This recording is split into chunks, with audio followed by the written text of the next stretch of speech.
Ilocano.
Ikaw lang.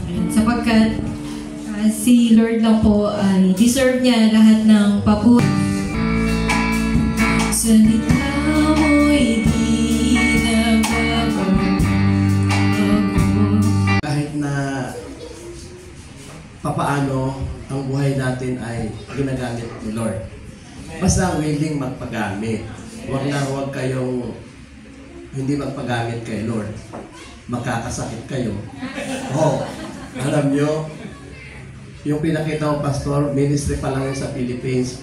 Pagkatapos noon, pinagbigyan kami ni Lord na makarating Amerika. Kasi yung anak nating bunso, yung Mark, kinuha at pinitisyon kami, dinala kami. Pagkatapos, ang hirap ng may cancer. Mahirap po ang buhay. Ang iyong pakiramdam, naku, hindi maintindihan. Mabaliw-baliw ka tayo. 2,000 taon na po ang lumilipas mula nung si Jesus napako sa krus. Ano ba nakikita nyo dyan? 2,000 years na po ang lumipas. Alam niyo ba po ng 1,000 taon natin, ha?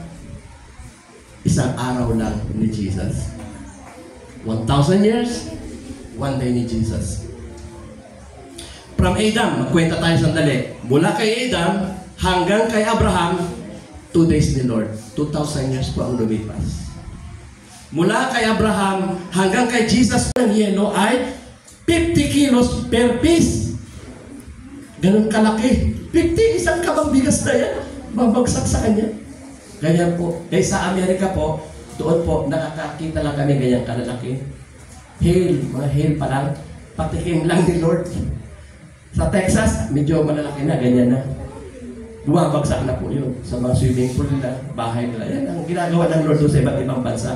Kaya ho niya pinapakita yan para pag kinuwento ito sa mga tao, hindi na po ito bago sa kanila.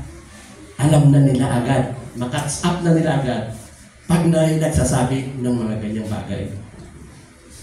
Ay noong araw, hindi ko maintindihan yan.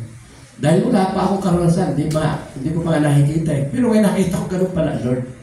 Kaya mas maganda yun. Ay ngayon, kahit hindi kayo makarating doon, mapanood nyo na sa Facebook, oh, ang daling intindihin, di ba? Yan po ang sinasabi ni Jesus. Kaya sabi niya,